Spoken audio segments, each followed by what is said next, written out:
Right, how's it going on, everyone? Welcome back to the SyncedUp podcast. Hope you're all keeping well, keeping healthy and safe and all that jazz. But yeah, welcome back to another episode, another solo one today. I really enjoyed the first one I did. Thought it went really well. And if you haven't seen it, be sure to head down to the description because I've put the link there. And if you want to go check it out, then go check it out. But today I'm doing a very different topic to what I did last time. I'm going to be speaking about my time in Australia. It's going to be like a travel podcast. And this is basically going to be for anyone that is thinking about going to Australia in the future. Anyone that's like got traveling on their bucket list, etc. And hopefully this can give you like some insight into what it was like for me. And I'll just, kind of give you like the best bits of what I did. I've got a previous podcast on this where I do some stories about it. So if you want to go check that out, then do. I'll also put the link in the description for that. I'm also going to be addressing some comments because it's like, I used to do vlogs on this channel, and I did a few vlogs when I was in Australia. And before I turned this channel into what it is now, the SyncedUp podcast, that's where I did all my vlogs, and they are still up to this day. I'll never take them down because, there's no reason to. I still enjoy them myself. Is that arrogant? That sounds a bit arrogant. But no, I sometimes go back and look and try to like reminisce and stuff because, especially based on the current times, I think, keeping yourself happy, keeping the morale up is always important. And those videos are literally perfect ways of keeping me like, having a smile on my face and stuff. But yeah, so I'm just going to be going through some of the best bits and like what to do, etc. And hopefully this can give you, some good insight. And it's kind of like a, what you need to know before moving to Australia video. That's what I'll call this podcast that. There we go. One thing I really want to start with is animals. Now, we all know that Australia is renowned for some of like the most dangerous predators on the planet. You got great white sharks, you've got snakes, you got spiders, you got all the big ones. We know what they are. And I've seen so many people beforehand and spoken to so many people beforehand like, nah, I don't want to go to Australia. There's all these animals and stuff. And I just don't want to be associated or go anywhere near any of them.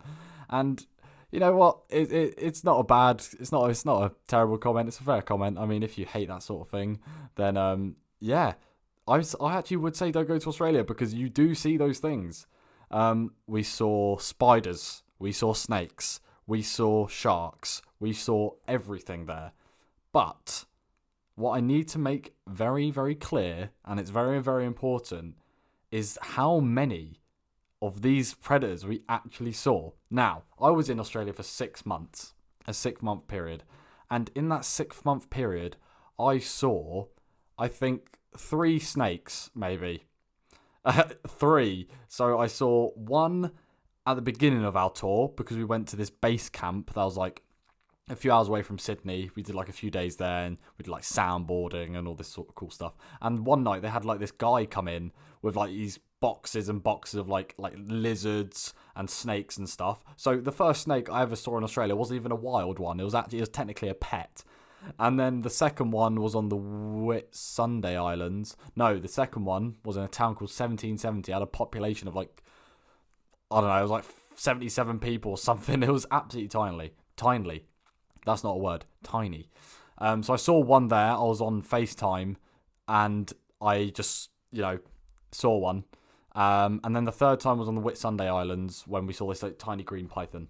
And then that was it. That's all the snakes I saw. And they weren't even big. They weren't even big snakes. And what was it? Spiders. Let's do spiders. I'm not a fan of spiders. I really don't like spiders at all. I think the biggest spider I saw in Australia, if I was to put it into proportion, now I'm doing this on video, and if I ever release this just as audio, we'll try and explain the size. So, look at my hand here. I'd say the spider's probably about that big. Not its like body, but like width of like the leg span and everything. And it was in a tree on a web. And that was the biggest thing. I didn't even see the most like famous spider and what is the biggest spider based on its leg span, the huntsman spider. I didn't even see a huntsman spider whilst I was there. There are spiders about, there are snakes about, there are all these animals, but you rarely see them. You really, unless you go looking for them, you don't just come across them. Like, you don't put like you see all these photos of like people putting their shoes on, there's like a snake in there or a spider and stuff. Yeah, that can happen, but I didn't have any of that whilst I was there. Not at all. I never saw like a spider in my shoe. I was never like scared of like going into a bag because it's something that I crawled in there or stuff like that. I mean, it would have happened to people. Obviously, it's Australia, but I mean, don't be scared about it. Don't worry about it, because it's honestly not that big of a deal. But yeah. So sharks. We were on the Whitsunday Islands again. We're on a boat, and there was like hundreds of sharks like around the boat, and it was wicked. It was absolutely amazing. And all of this I'm explaining, like these sharks and stuff, they're all on my vlogs. So please go back and just scroll down my page, and all my vlogs are there from Australia. And if you want to get like a visual insight into what Australia is really like, then go watch those vlogs. So yeah, what should I talk about next? I'm going to go with touring. You cannot go to Australia without doing the East Coast tour. It's a 6-week tour from Sydney all the way up to Cairns, and it's the greatest thing I've ever done in my life. You see the most beautiful and amazing places. You do the most incredible activities. I scuba dived on the Great Barrier Reef. I went riding on motorbikes with like hundreds of kangaroos around you. Absolutely fantastic. Like, it's probably the most... Australia's probably like the most stereotypical place to go travelling. But there's a reason why it's stereotypical. It's because it's absolutely fantastic. So you have to do an East Coast tour, like, whenever. If you start with it like I did, I went there and then spent like a week in Sydney. Then with the friends I made, we went and did this 6-week tour together, and it was the best time of our lives. It was absolutely fantastic. So yeah, you have to do it. And again, that whole 6-week tour is split up into some vlogs on this channel. So yeah, again, go and watch them if you want some insight into how that tour is, because it was the best time of my life. So I think that, you know what, that leads quite nicely into the next thing I can talk about, because before I go into the other topics, I'll address some of the comments in one of my videos. So the first vlog I put up actually did quite well. I actually got over like 10k views, which is really good. So everyone that's like viewed that, hope you enjoyed it, and everyone who liked it and stuff, fantastic, thank you very much.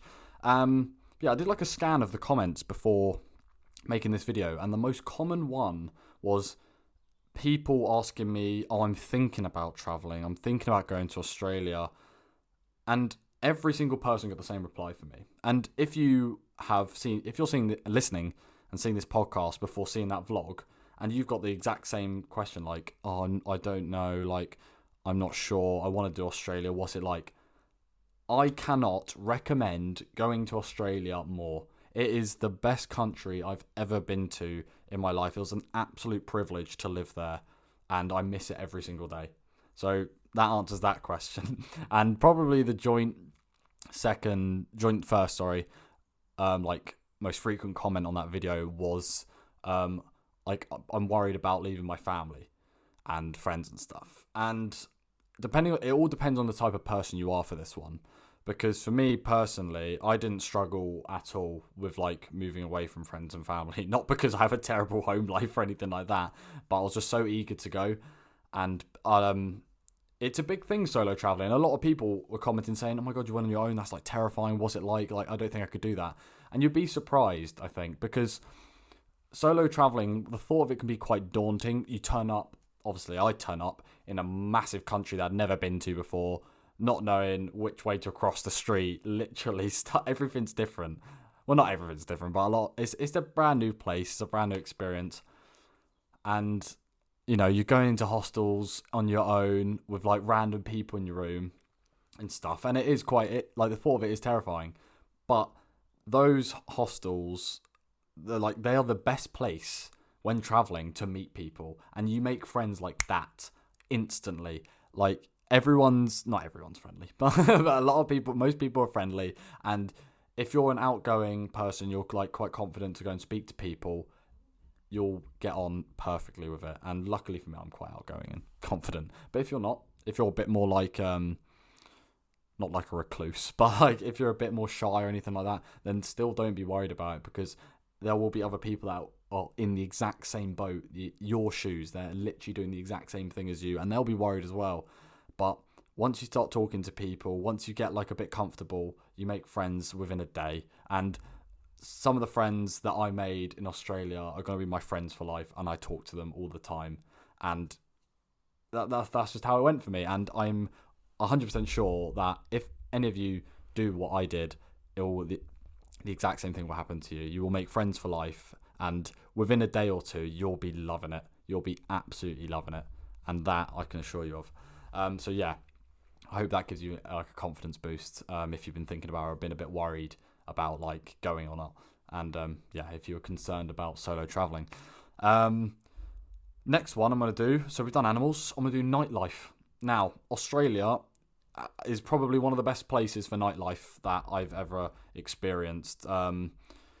Only because of like the vast amount of people you meet. They all like are very sociable. Like when traveling, you've got to be sociable, and a big way to be sociable is going out and like going to clubs, going to pubs and stuff. And Australia's a perfect setting for that. Sydney has got some fantastic clubs, loads of underground bars, loads of like really like creative and like just amazing bars to go to.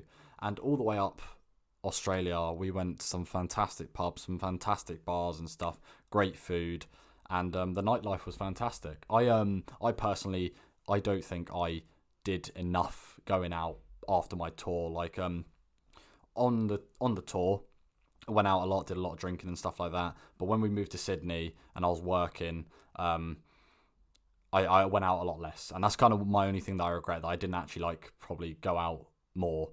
But yeah, from the experiences I had, nightlife was absolutely 10 out of 10 in Australia. So don't be concerned about that, because I know that's like a big thing for a lot of people. So yeah, nightlife Australia, absolutely banging.